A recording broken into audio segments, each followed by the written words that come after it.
Church family, thanks for joining us for this Monday morning. We are kicking off our series looking at being committed to prayer.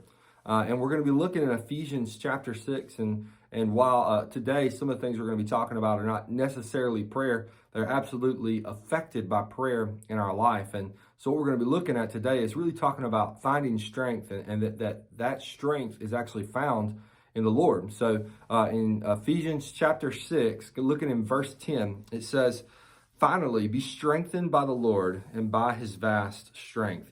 Now, this particular book, the book of Ephesians, was written to not just the church at Ephesus, but really to all the churches. And so as Paul is writing this letter, and he's finishing up here, finishing up this section of Christian warfare, and really finishing up the letter overall, he's encouraging his listeners to be strengthened by the Lord, by his vast strength.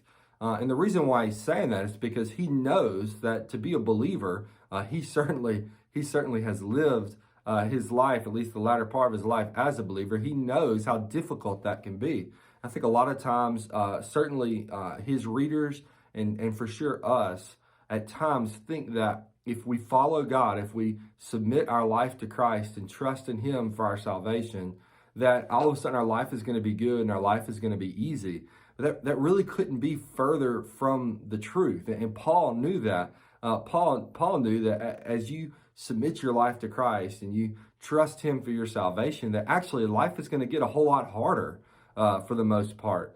And that's because the devil is literally battling for our souls. He's doing everything he can to draw us away from Christ. Now, we're fortunate in knowing that if we're truly a follower of Christ, that we cannot be removed from God's hand, right? No man can pluck you from my hand, is what is written.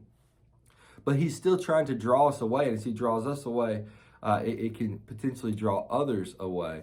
As we display a poor witness, other people won't really understand or have a true understanding of what it means to be a believer. And so Paul is telling them, hey, you're coming to harder times. It's going to get more and more difficult. Certainly some of his readers were probably already under persecution that was already difficult. And he's telling them, hey, this phrase, even though he doesn't say it, this phrase insinuates, hey, and you can't do it in your own strength. You are not strong enough to make it through this. So, in light of everything I've said, essentially what he's saying, in light of everything that I've said, and he's really walked through, hey, this is how you need to act as a believer. This is what it means to be a Christian. This is what salvation looks like. And then he says finally, to end this up, in light of everything that I've said, do all of these things, not in your own strength, but in the strength of the Lord, because his strength is vast. And it is vast.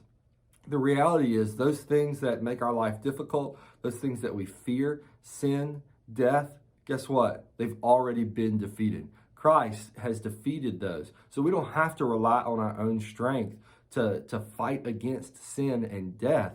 We can trust in the strength of the Lord because he has already defeated sin and death. So as we face temptation, or as we move one day towards death, even though that is just a temporary death if you're a believer, as we move in those ways, we don't have to be submitting to sin. We don't have to be scared of death, because death is just a moment for a believer, because we're going to live in all of eternity. And temptation is just a moment, because Christ has already defeated that sin. And we can trust and place our strength in him, that we too can defeat that sin. So our author gives us a couple of questions for us to kind of look at it and have a good understanding of what it means to put our strength in the Lord. The first one is just a very personal question. When have you felt like you were in a battle? When is the time that you felt like you were battling? And I'm assuming that the author means against sin. And then second question, how have you experienced God's strength in your life? I hope that you'll